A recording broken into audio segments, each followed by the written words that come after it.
Hello, and welcome to Beyond the Firewall, the business bycast, where tech meets business. Get expert insights in real-world business leaders, IT experts, and the latest trends in bite-sized episodes. Stay ahead and explore what's beyond the firewall. And welcome back to Beyond the Firewall, where we always bring you amazing speakers and guests. And if you like what you've heard up to now, I'm hoping that you guys would like and subscribe our podcast as we are trying to build a new audience. And today we have one of our previous guests. She's back. Some new information. Natalie, tell us a little bit about what's been going on with you for the last few months. Well, hi, Erez, and hello to all your viewers. I'm really pleased to be on your podcast today, and thank you for inviting me back. I've been up to a lot of things as a founder myself. I've evolved into the depth of my business, and I'm never where I want to be, but I'm getting there closer day by day. And my executive coaching business is almost fully booked, and it's been a very rewarding experience for me. A difficult one as I've learned and changed gears from corporate life, but I'm at the point now where I am not even for a second looking back. It's all forward, and who knows what the next thing I'll be doing on your next podcast. Yeah, no, for sure. And it's interesting because in the last few months, things have truly evolved when you look at how AI has impacted businesses. We really starting to see some traction there. And then from a leadership perspective, we've seen a lot of stuff happening with corporations, big ones, small ones, and so there's a lot of new dynamics going on. And I'd love to kind of get a little bit of understanding from your perspective. What do you see leaders are dealing with today with today's pressures between all different factors out there? Well, so let me start by saying I coach two very distinct types of leaders. I coach senior executives that are in corporations of all sizes, mostly Canadian, and I also coach founders. And I'd say they both have similar but still unique insights. On the corporate side, not only is the pace of change because of AI accelerating at breakneck speed, but what's also seems to be on a lot of executives' minds is, will I have a job? How many more people will I have to let go? Am I going to be good enough to stay? Am I going to be able to stay and meet all of my career aspirations?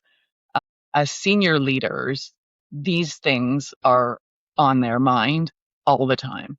And so that is one thing. And then founders, it's that is not on their mind. What's on their mind is, how do I grow? How do I grow fast? How do I keep up? How do I mean, this is something I hear all the time, 10x. It's almost like a slogan for people. And so different pressures, VCs, investments, completely different pressures, but still distinct. So those are the two kinds of personas that I coach on a regular basis. Yeah, and it's interesting because, I was talking just now, I had lunch with an executive from a global company, and, they are seeing the downsizing of various departments today, and they're really concerned. But yeah, management saying, we need to embrace this. Let's figure out how to get all that data into there, and we're going to retool and rejig our organizations. My perspective on that is that companies are going to do the classic purge, and they're going to realize where they need to hire back. But they're going to be hiring back, I believe, new talent or talent that has embraced this new reality. And you're going to get that higher level of productivity from those that have embraced it versus those that are resisting it. Are you seeing sort of a similar trend, or are you kind of navigating it through a different path? Well, I'm not an expert on all those kinds of trends. So let me just say that what I am becoming very knowledgeable about is what I see people tell me all the time, what's on their minds. And yes, those trends are important, and what they might hire back, who knows. What I see though is the human element of all of these changes that are happening. The human element around, can I keep up? Am I good enough? Will I thrive? Am I just surviving? How does this meet my greater aspiration as a human who wants to succeed and do great things? Those are the things that I see all the time. It's the human element of the things going on in the background. I had actually one executive tell me on this topic of AI, which I thought was incredible, but maybe you've heard this. I had him say to me that they're now looking at metrics about who is utilizing AI in the companies. And, and based on that, that's who gets on the so-called proverbial chopping block. And I was like, are you serious? Is this real? Mm. And he was like, yeah, this is what we're doing.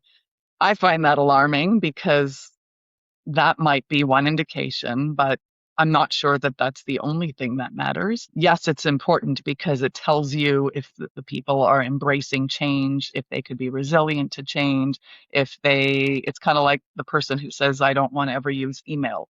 Well, this was back then, and you have to learn how to use email. It's no different, probably different on a bigger scale, but you know what I mean? And so there's a certain amount of resiliency. So yeah, I do see a lot of things, but I deal more with the human element of all the things going on for the executives in the background. What I focus on is how that human is thriving or just simply surviving in in that midst and in that element.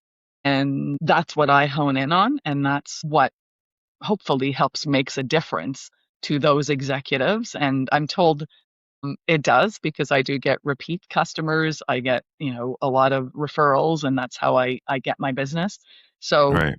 I truly believe in focusing on the human element because at the end, that's all we are. And that is got to be enough, I think. No, I think it's great because like from our perspective, I'm in the EQ versus IQ, right? Like we're in the Mm, IQ side of the spectrum, where where companies are like tactical. They're like, okay, we need an agent, we need a technology that's going to solve these problems and give us 5 to 10x productivity without even factoring in what the human element is. On the flip side, we all know that businesses won't exist if there's no human element to the piece of the equation. And so companies now are struggling with what is the balance? How do I deal with the human side of things? And I think that the one thing that people forget a lot is that I do business with people I like, mm, and so if I am going to be addressed by a computer, a machine, a piece of technology that's going to deliver something to me, that's nice, but there's no relationship, so there's no loyalty, it's all commoditized. And when I do have a problem, how am I going to relate to a piece of equipment? Today I don't enjoy it, I've tried it.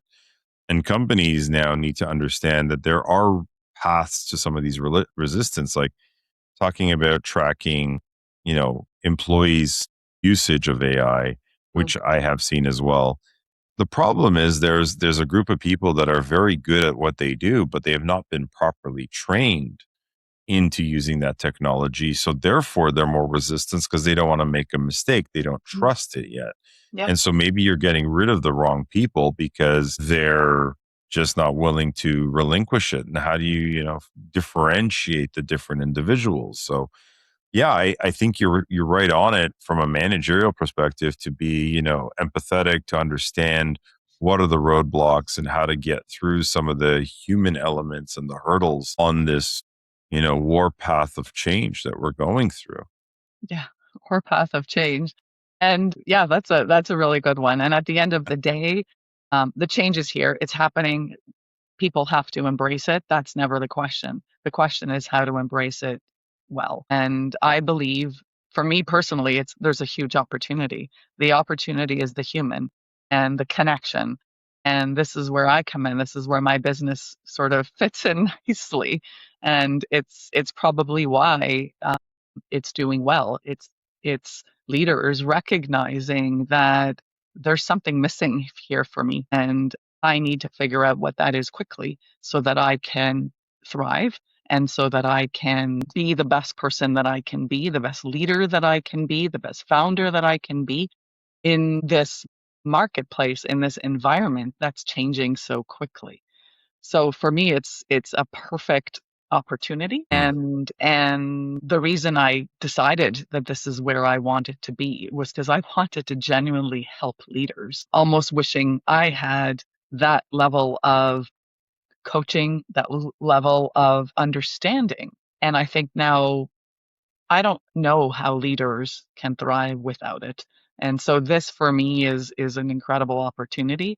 And I really believe that not only businesses, but leaders who understand that the technology is one piece, but the human element is so important. That's the company, those are the companies, those are the leaders that are going to do well. Yeah, I agree with you. And I think like your journey and your career, you were in the leadership role of like one of the world's largest companies today. Mhm. And you must have seen the rate of change throughout your career path, where the wind blows in this direction and the company just, tries to be that. Like, how did you live through that in real life? Like you worked at all these major corporations. Like how did you kind of navigate that without all of this support? Well, it was hard, and it was hard, and I don't believe that I became the leader that I could have if I had the kind of support that I'm now offering my clients. I probably would have gone way further, and probably been more successful even because and the pace of change wasn't even as quick as it is now. Yeah, that's what I'll say. I said I probably could have done much more. Okay, well, it's interesting because I look at it. I've been in the tech sector now for 30 years, and you talked about typewriters and emails. Like, I remember the days that people were like resistant on emails. The next thing you know, Mhm. like everybody's using I emails, and remember that too. yeah, and typewriters were on everybody's desk. And then I remember when cloud came out, 17 years ago, and Microsoft's like, we're launching this new really cool thing called hosted email. And it's like, what do you mean? What's going to happen to all these servers? And next thing you know, everyone's on Office 365. And, obviously Google stepped in and also got into the game. And so you got now 90% or almost 100% of the world on one of the two platforms. And this just keeps going on. And what used to be a 2-year roadmap is now 6 weeks. So it's incredible on seeing the rate of change. So you mentioned something earlier that was really intriguing me. You said some of the startups and the younger small businesses and the new leaders that are coming out. This I love these keywords like or buzzwords is 10xers and all these other things. Like what's in these new leaders' mindsets? Because I think a lot of people out there are a little bit concerned about the next gen of leaders and entrepreneurs and executives that are coming into the workforce, and they don't understand them. They just hear these buzzwords and they get scared. Like, what are you dealing with today, and how do you understand them, and how do businesses understand them? Like, I think there's a lot to unpack there, and I'd love to have a little bit more understanding of what you're seeing as in their genome, like what's in their what's motivating them. 'Cause not And not everybody's going to be a 10xer. You know what I mean? Like it's there's none of this. Oh, I'm going to be the next Elon Musk. Like they don't come out of the box every 3 weeks. so the founders that I interact with, I would say that some of them are, more established than others. Some of them are still in the raising capital space. In fact, I'm working with some venture capitalists right now, and they have funds with women leaders, and those are the companies in their funds, and they're introducing me to them because they believe that those women need support so that they will be more successful and their businesses will be more successful. And so in that space, what I'm seeing and what I'm learning is this. At the end of the day, these leaders are the best leaders in their field. They're super technical, maybe they're coders, maybe they are the developers of this thing that they've built and they're excellent at it. They know that. And then they hear the buzzwords. I need to grow my business. I want to grow my business. And and they want to do that too. But they have very little idea how to bring people along with them. Not all of them, some. That's one thing. Others are bringing the people along, are building their businesses, are understanding how to do that, and are being quite successful. And actually, those are the ones I love coaching because they come to me and at the end of the day, they are burnt out.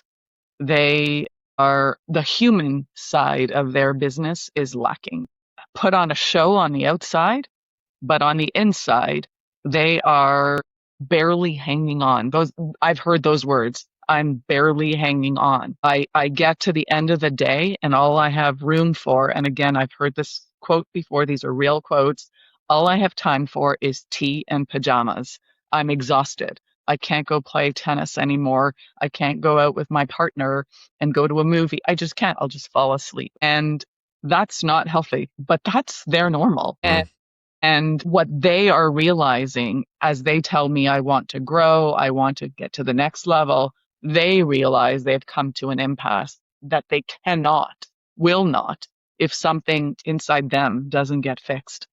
And this is what I see a lot from founders, probably more so than, not probably, for sure more so than corporate.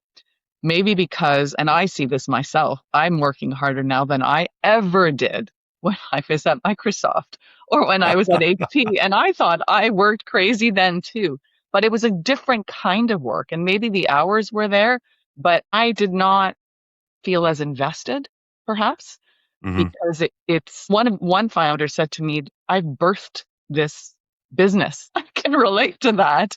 Like, that's hard work, right? You may not be able to relate to that, but your women listeners would. And that analogy to me resonated so much because as a founder, it's emotional. It it truly is. As corporate, you think it's emotional, but it's more, how do I work with people? How do I get to that guy who I think is an a-hole, but I need that a-hole to like my project and my pitch because that a-hole is the one that's going to help me succeed and move forward. Like, I mean, they're completely different, but still what remains the same, it's human. And it's how those leaders look at situations, how they are in situations, how they interpret them, how their thoughts and their mind is running the show for them, and how we can unlock that so that they can move forward. And it's always comes down to the human element, regardless if it's a founder or if it's a corporate leader. There's so much similarities. The what is different, but the underneath is the same. We're humans. That's amazing, actually. I love the couple comments that you made there early on was the fact that you're still learning after all these years of being involved with, Microsoft, HP, and all Yeah. your years of experience. Here you're learning new things. And, you know, the reality is that the founders need to understand that we're getting to that point is never an easy journey. Like I've heard stories of like guys like Elon Musk sleeping underneath the desk at at the Gigafactory, right? And I know for a fact I've been down that road when I started my company, 20 some odd years ago that I'd come home, maybe get a chance to say goodnight to my kids, and I'd be back on a computer at my house, or cracking a laptop open and trying to get back to all the proposals or communications till like 2 in the morning, and then wake up and doing it all over again. And there was no downtime until finally you kind of have the aha moment. So it's interesting on that. And then there's that human element you mentioned about, we're human and but you have to uncrack that code and you have to put the whole pieces together on that to make it viable. So it's interesting. So, you know, is it a coaching conversation or is it a leadership management skill set? Like, Okay. How are you navigating that different, avenue? Because some people, it's like coaching from we got to get there, we got to navigate through some of the challenges, but then there's also this like tactical, like, what is that percentage that you're seeing today with some of these younger entrepreneurs? So it depends, but I will, if I can just sort of put a very broad brush, I would say it's 80%, give or take. 80% is the coaching, and I'll explain what that is, and maybe 20% it's skills. That's kind of how it is. And as I think about coaching and what it is, it's most people come to me, so Natalie, what do you think? Tell me what to do. You've been there. What do you think? The worst thing a coach can do is say what you think, because then you do not give the space for the leader to flush out their thoughts. And flushing out their thoughts is the most valuable part of coaching, because as a coach, you hear what the person in front of you is going through. You don't just hear the words, you understand their meaning for that person.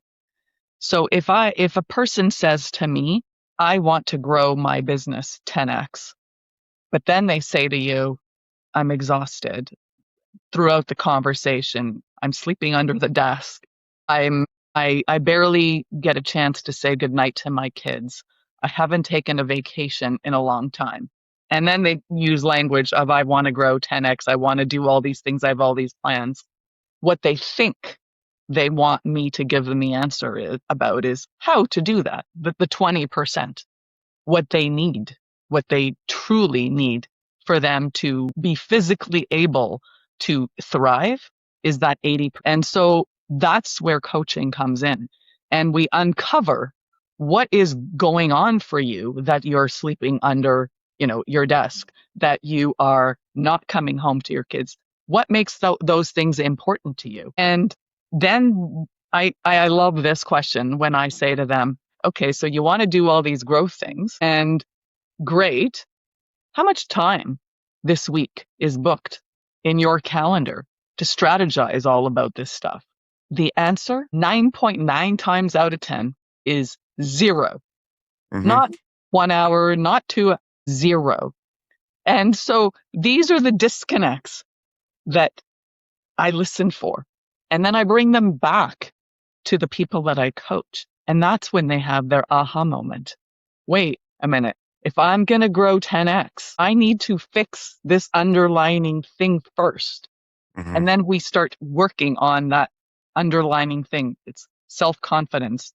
I'm not good enough. I have to control everything, every decision, because control makes me feel safe. Hmm. And yeah, but that takes hours. And then I give them choices. Well, what would you rather, this or that? And they'll pick something that will surprise them. Actually, I would rather feel less in control than not grow my business. Okay.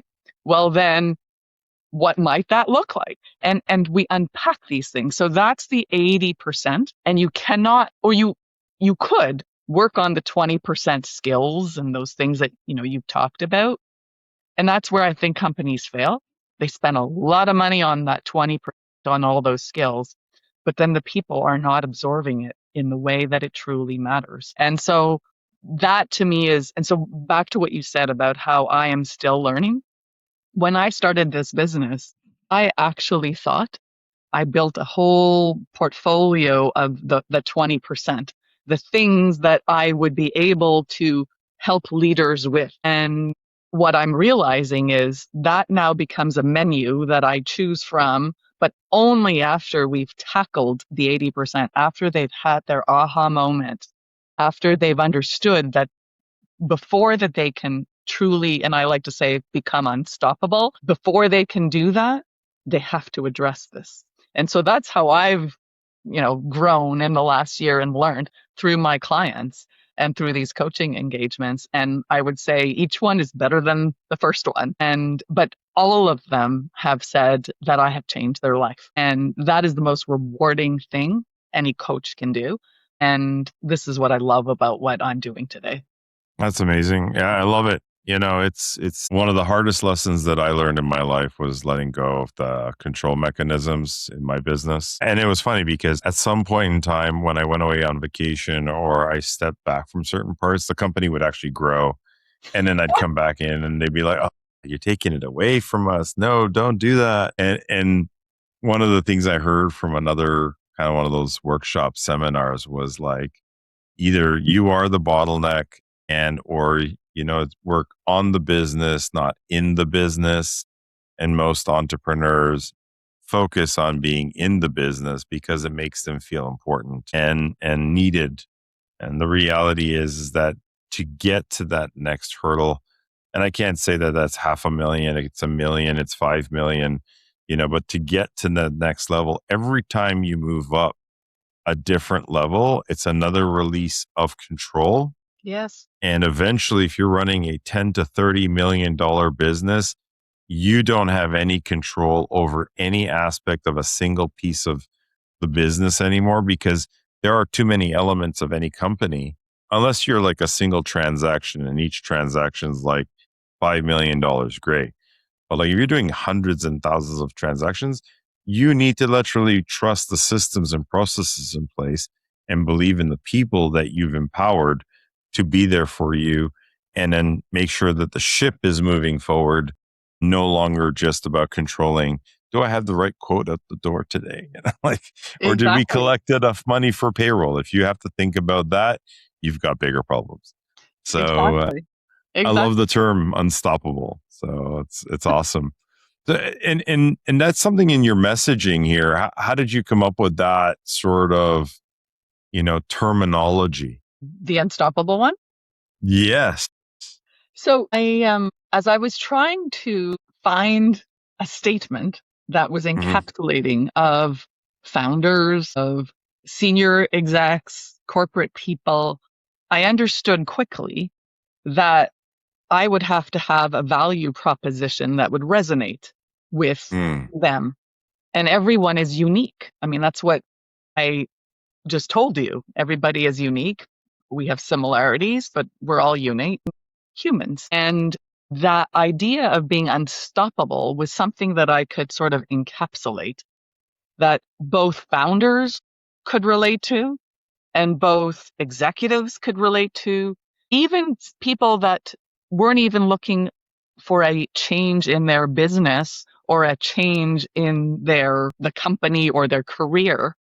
Mm. The idea of unstoppable is a human thing, a human ambition that people can relate to. I don't want to be stuck. I'm actually stuck right now. And my stuck is different than your stuck, different than her stuck. But I want to get to a place where I feel like I can thrive, where I feel like I could grow my business, where I feel like I could, get another promotion and be the next whatever you want to be in the company. And that's where the idea of unstoppable came. It was something that was encapsulating and not only motivational, but aspirational. Because what I've come to realize, someone who will want to get coached, recognize they have a need to get coached, they all have one thing in common. They're not where they want to be in their life. They're not where they want to be in their career, in their business. They are, I call it stuck, but they all know they want to get somewhere else.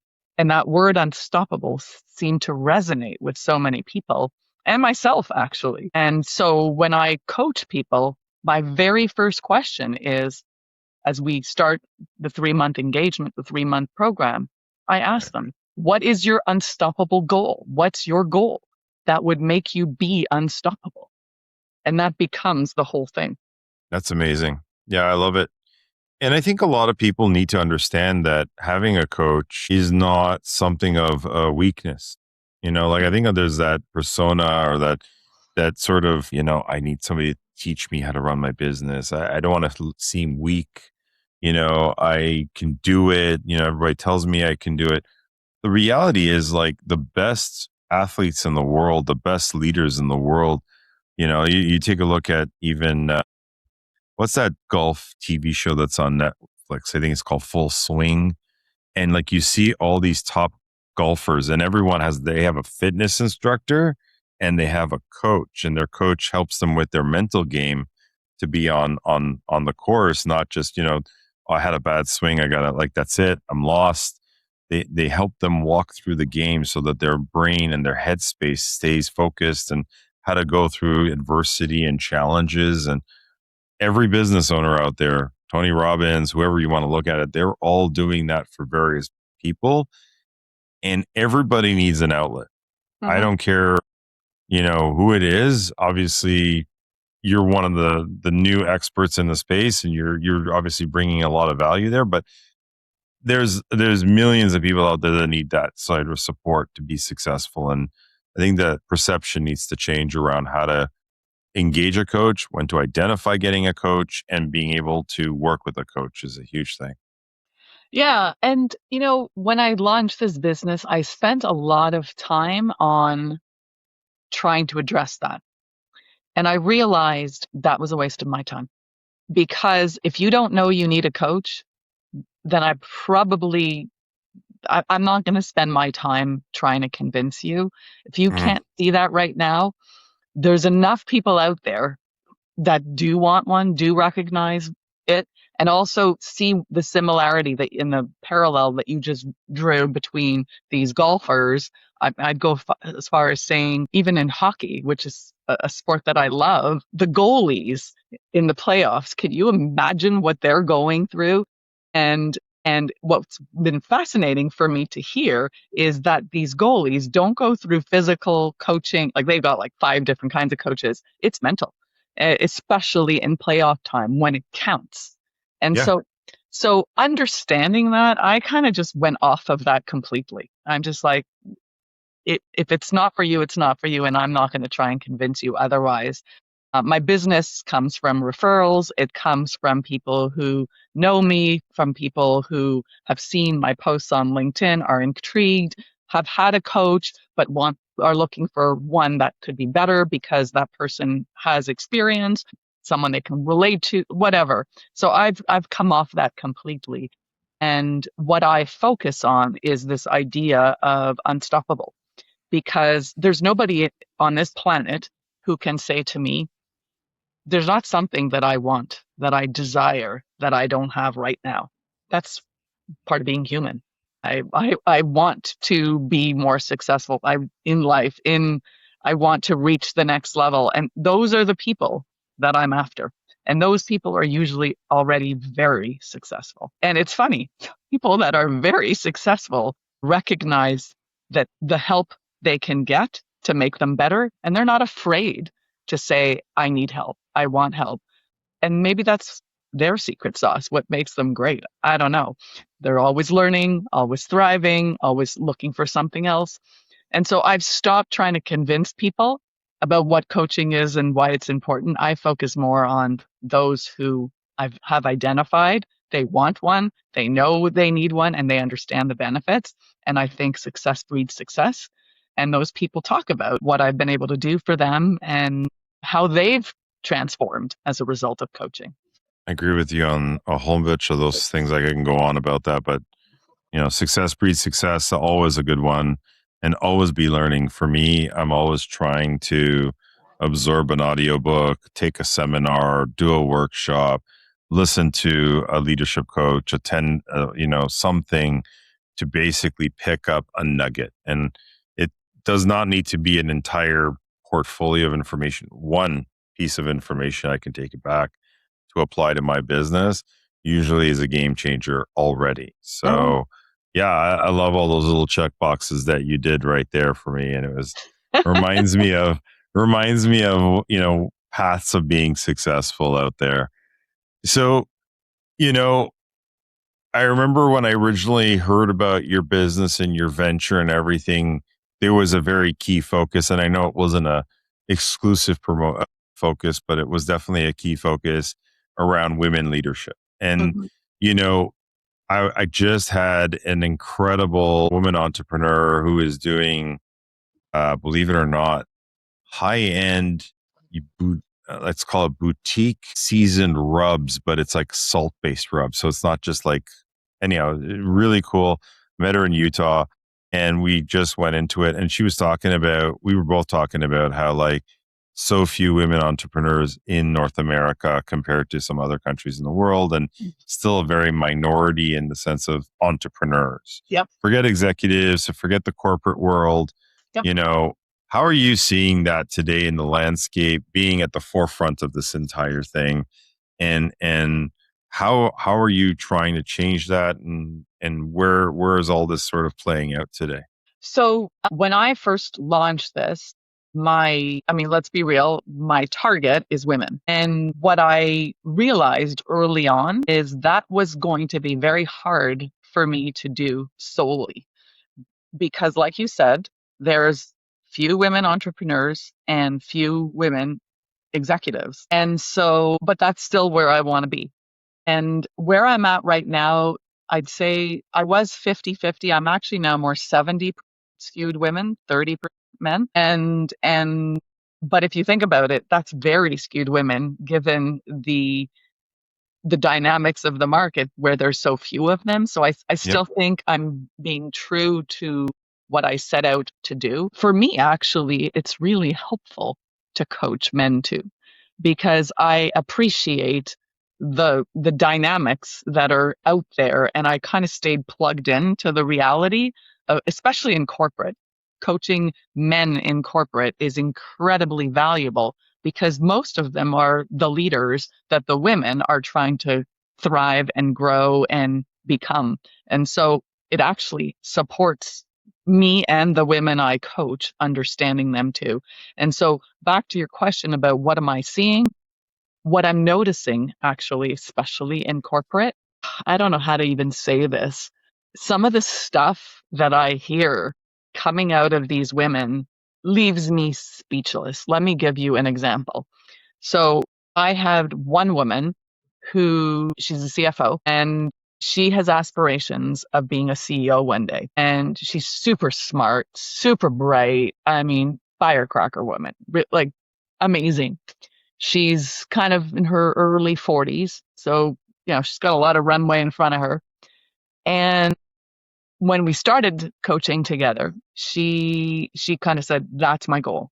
And I said, "Okay." And so we started working on all of that. And what I quickly understood and heard was that she did everything. She was taking on some HR tasks and was doing all the HR work. She was doing all the finance work. She was doing and doing and doing and doing and doing because in her mind she had equated that becoming a CEO means more tasks, more doing. And so and that was all about control for her and all of that, and actually confidence, building her own confidence to show that she could. What was interesting is she was asking for this kind of promotion for about 2 years. Now, actually, she wanted to be a COO first and then eventually CEO. And the company kept growing and growing, and they acquired different parts. And I'm like, wait, let's call her Jane. I was like, Jane, aren't you doing all of the stuff that a COO does? You just told me you had HR under you. You just told me you had other, like, what's missing? It was the title. And so I'm thinking, why are you not getting it?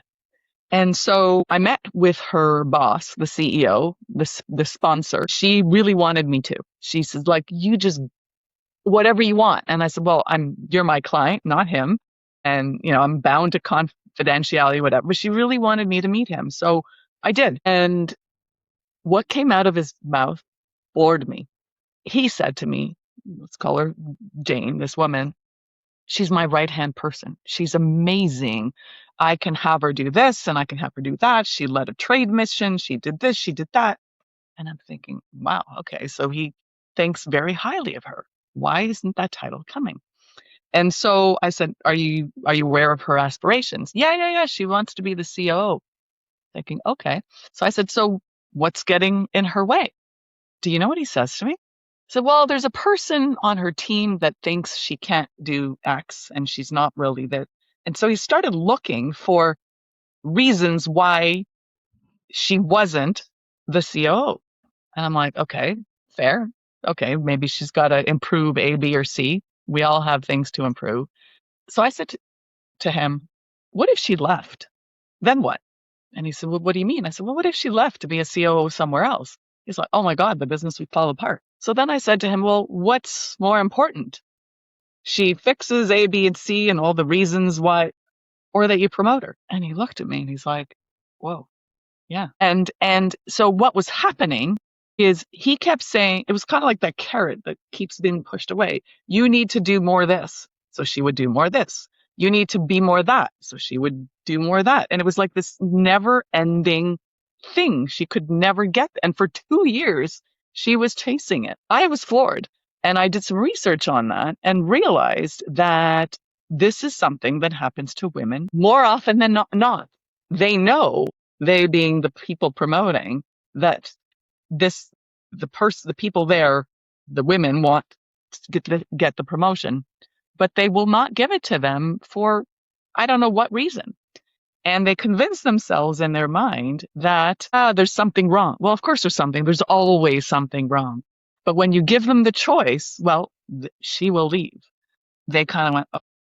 And so this to me this is a big thing for me. Like it's almost personal to try and understand what's going on here. But as I unpack this with some of these women, I see a trend. I see a trend that women have to be more perfect, more everything to so many people, which is a recipe for disaster. I mean, nobody's perfect. You can't be everything to everyone. And I'm not saying that's always the case in every organization, but I do see this often. So long-winded answer, but this one's a passionate and personal one for me. No, it's an incredible story. And I think there's a lot to unpack there. And this is corporate sabotage I've heard 101 times within a lot of businesses. And some fall into this quite often where there is somebody else in the ecosystem that kind of sabotages that person's career. As you mentioned, there was somebody within that individual's team and, chirped in the CEO's ear saying, I don't know if they really are there, they're for sure, and puts doubt to, make that happen. And then that just basically sabotages that.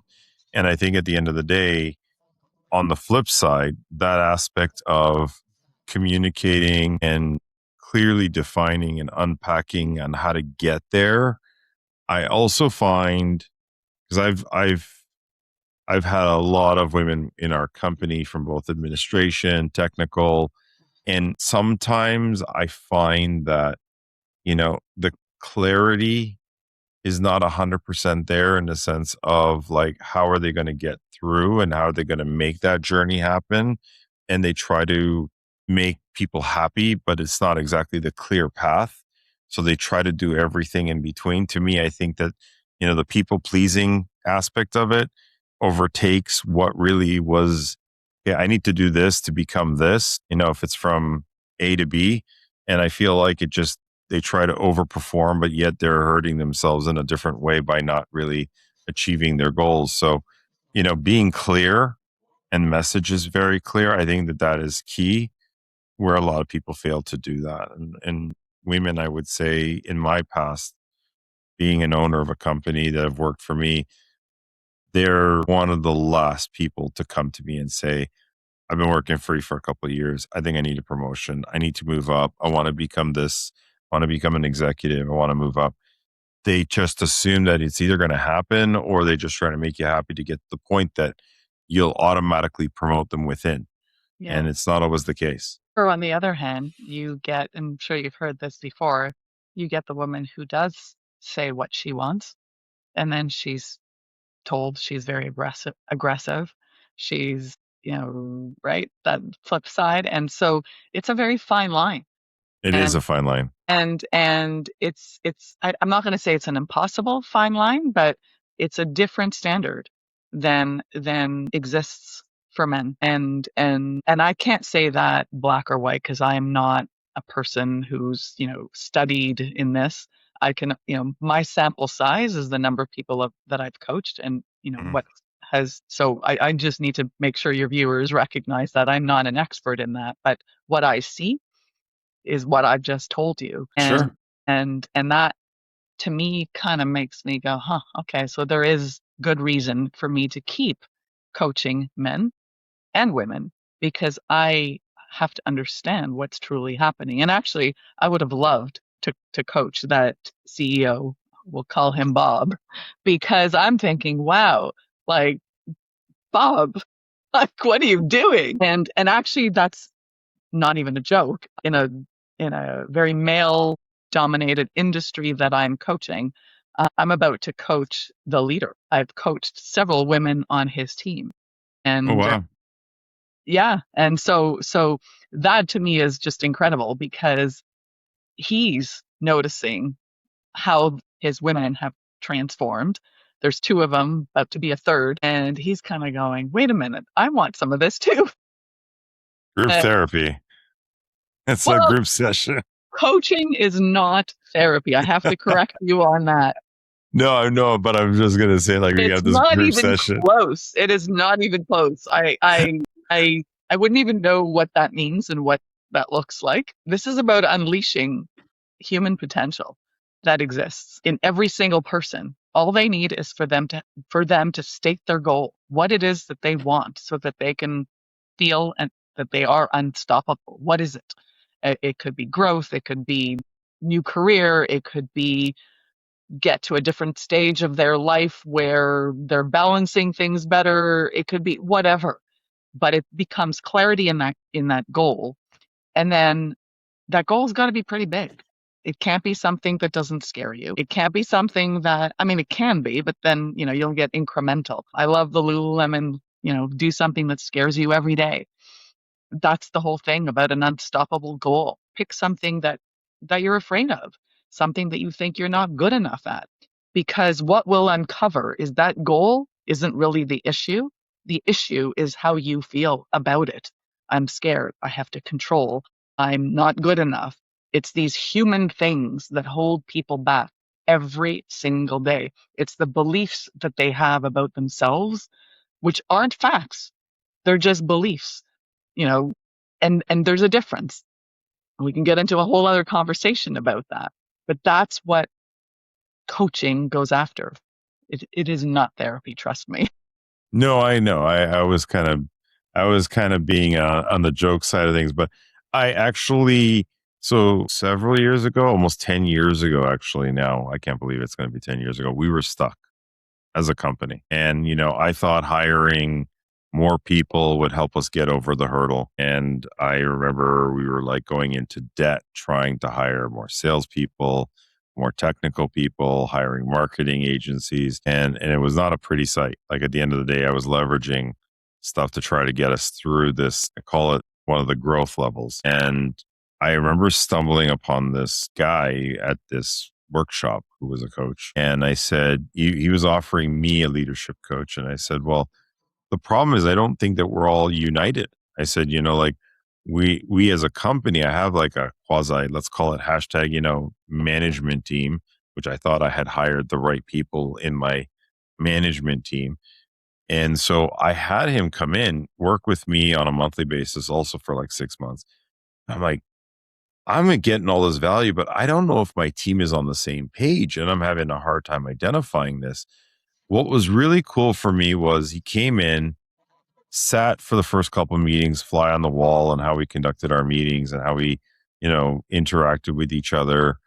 Then he unpacked it. He also then became an accountability coach for the team.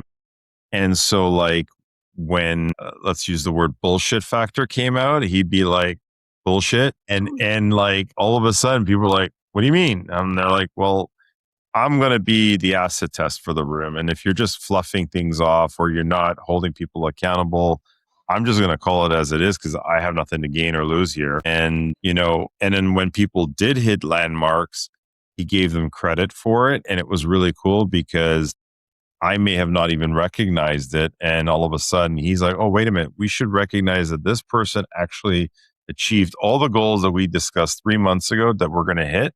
And these two people in the group did not hit their goals. So like, let's make sure that we recognize who's been achieving the goals, who's hitting the milestones, and where the recognition needs to be going. And there's no like less sabotage. So I did love that aspect of the coach working with the organization, or at least the 100%. management team, Yeah, not just with me. And exactly. so it was very cool having a different approach around coaching and leadership. Um, Again, that was several years ago, but I think it's a great tool for companies to leverage their coach if they're using it to help them understand what's going on under the current or under the hood, and get entrenched into the business so that they can find the potential issues that they can potentially address or maybe work with other individuals. So great to hear that you're now entrenched into this one business and you potentially can help them go to that next level from whatever it is, if it's a Yeah. million to 10 or 10 to 20, or, take it 100%, or that 10Xer we discussed before. Yeah, and what you just said, I mean, I could not have said it any better. I mean, you're a person, a business owner who hired a coach and saw incredibly positive results. And that's why I don't spend time convincing people whether or not, or businesses, that they need it. If they don't know they need it, then I'm not going to, waste my time. But it's what just came out of your mouth, your words, that is helping my business grow, because this is what people need to hear. They need to hear from peers, hey, it worked for them, probably will work for me too. And that's the thing that is incredible, because success breeds success. And I know that sounds cheeky, but it is true. No, it is. And you know what? It's so gratifying to see, when your clients succeed. Mm. It feels amazing to know that that person helped you through that journey. And in doing it with somebody in your, I call it a quarterback, or somebody behind you to sort of guide you or look over your shoulder, just makes it much more obtainable. And yeah, you may have your family and you may have the support of a spouse or a friend or, colleague or whatever. Not the reality is that there are, things behind corners that you do not see, and there are challenges that you're not prepared to address. There's so many things that entrepreneurs deal with, from waking up in the morning, dealing with whatever they have in their home. If they are a family, they have Hmm. a family or not, maybe they have a pet, who knows? And then at the end of the day, they go to work, they've got all these people and processes and vendors and customers and product or service. You're still dealing with something. And then you've got all that stress to deal with. And then you got to come home and to unpack it all and then rinse and repeat. It becomes sort of like this abyss that you really need to have somebody steer you into the right direction so you don't get lost or, off the rails in some way, shape, or form. And I think every business owner should have it full time, part time, some sort of checkpoint, and be able to, you know, have some sort of a cadence, even if it is it's some different variations of a coaching mentor process. So it is critical, and I think that all businesses out there should have it. I want to kind of change the conversation and a little bit back to where you were about the fear factor. Yeah. And one of the things that I'm seeing, and this is just me and my, call it, high level perspective. No way am I an expert, but I'm actually noticing this because I work with a lot of universities, colleges, institutions, for recent graduates and stuff like that, with co-op and job placements and stuff like that. How are you seeing the next gen of kids coming out of schools? Are you in touch with any of that, where some of these kids coming out of BBA programs, accounting, legal, you know, I have three clients right now that are in law and accounting that they don't even see some of these graduates coming out saying they want to take over firms. They don't want to be partners. They don't want to be junior partners. There's nobody to acquire these firms. And a lot of the younger gen that's coming out seem to be wanting to be part of a big ship and not really taking that leadership role. I don't know What are you seeing from that next gen of leaders? Are you seeing a different path? Are they fearful? Is it just a different element? I don't know. Maybe I'm out of touch, but I'm hearing this Yeah. on the street. Yeah, I'm not sure that I see what you're seeing. Okay. I see I see something a little bit different. I see that graduates come out of their degrees with incredible marks, incredible successes, and being afraid, back to fear, that they will not land jobs. And many of them don't, or at least not the ones they thought they would. And so this is what I'm talking about is mostly Gen Z, I guess. Mm-hmm. Those are the youngest graduates just getting there. And what's interesting about that generation is they are the most affluent with tech and AI and tools. They learn so fast. I mean, at first I thought, well, how do these kids get like 3.9 GPAs? Like, I'm just remembering kind of where I came from. I mean, I would have been out on the street, never made it to university if that's what it took. And I'm actually hearing a lot of kids that are coming out of these BBA programs or Bachelor of Science programs with these incredible marks who have aspirations of going into law school or into medicine or dentistry or pharmacology or all these great cerebral type of fields. And they're being told by admissions for the next degree that they are not good enough and they are being turned down.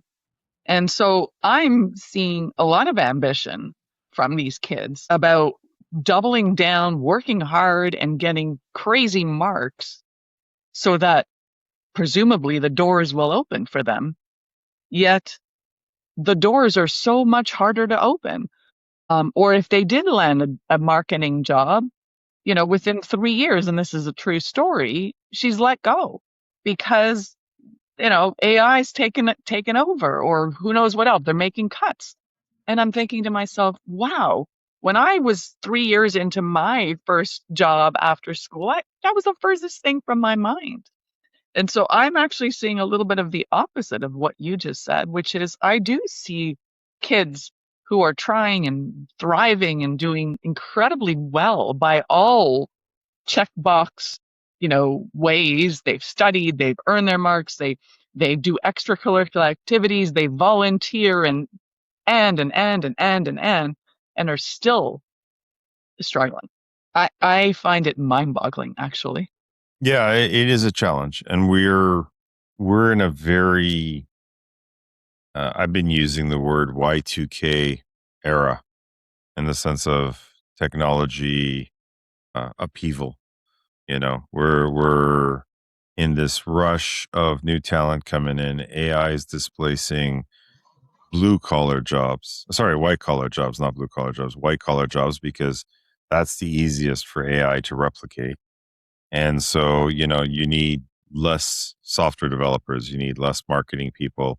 I'm using AI today to hold my marketing team accountable because I know nothing about marketing, and I go to an AI Yeah. agent or my Claude and I say, what is my marketing team doing wrong on our website today? And it's like, whoosh, here's all the things your team is not doing for your website.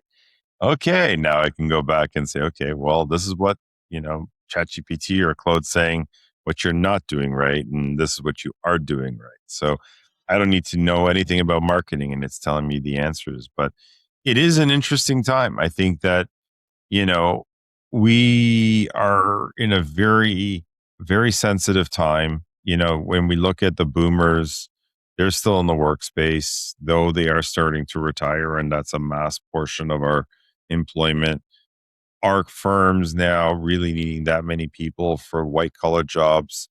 Yet, blue collar jobs are right now shortage of labor. There's a lot of things to unpack there, and I don't have the answer, but I am a little bit fearful of what's happening now there and with what's going on. And I only know because with universities now, they've been calling me and they've been saying that, co op and job placements from a lot of these universities are down. and I don't know why that is, but at the end of the day, they're having a hard time placing a lot of the graduates, even for internships and government placements. So it's really concerning, but I know that this is not the first time it's happened. So Yeah, it's a different actually, phase. I would call this out. There's a prominent Canadian university in Ontario, actually, who has an incredible business program, Ivy Business, and my son was in that program. And you think, with all the money we pay for that program, that the universities would actually be helping the students find placements. They actually don't. It's the kids who are the go-getters that make things happen. And what I saw my son, many of his friends, his girlfriend do to land, and they landed phenomenal jobs. But it was actually not the university who helped them. Maybe the degree and the fact that they went to that university, but it was them. And it was these kids. And so what I see in these kids, they are incredibly resilient. They they they have something that we need to pay attention to because they are hardworking. These are the Gen Zs. They are hardworking. They are achievers, and this is what I see. Again, I'm not an expert, but what I am seeing is this, and I think we need to pay attention, and we need to make sure that those kids are getting the jobs. Even if AI can do your marketing, or you believe you can do the marketing by asking chat, what's wrong with my website? These kids have a lot more to offer than perhaps they even know that is available for them to offer. We need to give them a chance. And which is why my marketing assistant is a 25-year-old. This kid is always wanting to learn, Yeah. and I can pivot 100 times over, which I do because I'm an entrepreneur and that's what I do. And one day I want this, and the next day I want that because I haven't figured out what I want. All right, he's cool. He doesn't have the attitude. He's learning. He's growing, and that's all cool. So I would say there's a lot more right with these kids than not, and I'm not sure it's the universities that aren't finding them, co-ops or placements. I don't even think they're trying. Interesting. Well, I think you and I need to have another episode on what's happening with the next gen of leaders. I think we should tee up one in the fall for just that, because I think we're at a point now where, all the kids that are going to university are being told now, rethink your career paths, rethink about, are you really wanting to go into a white collar job, which is going to be replaced? And, some people are thinking about going into trades.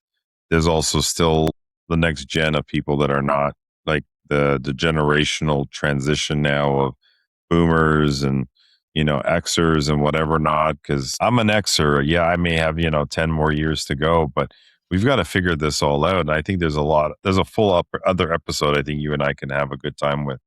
Sure. To wrap up this podcast, Mhm. we've unpacked quite a bit. Any last sort of words of wisdom or anything you kind of want to drop on the conversation here? I want to just say this for somebody who has made it to the end of this podcast and listened to the whole thing. If you're feeling successful on paper but stuck somehow, and you're trying to figure out, hey, Natalie, is there something you can give me here so that I can be unstoppable? Here's what I will tell you. I will leave you with this. One, find a big goal, a big one that scares you, one that feels like it's totally unachievable, one that makes you feel like, am I good enough for this? Do that. Start with that.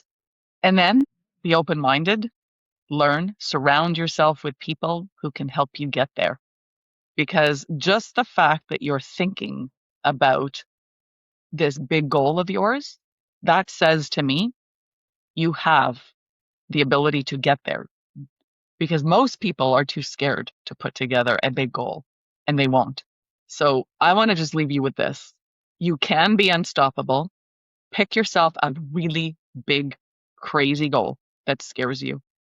Surround yourself with people that are smarter than you, mentors, people who support you, friends, parents, if you're young, whomever.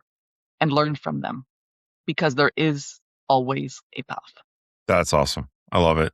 And I fully agree with that statement. So thank you for that. I love that. That actually, I want to listen to that. I hope they clip that out for the reels. I think they're going to have to clip that one out. That was awesome. Well, Natalie, it was awesome having you on a show. It always a pleasure. Likewise. Thank you very much for having me. We will definitely have you back for at least one more. And thank you all for all listeners out there. Again, if you like, please click like and subscribe. We hope to have some more amazing podcasts, and we're going to count Natalie back in for another episode about the next gen of leaders. That's going to be our next topic. Well, thank you so much. Have yourself a great day, everybody.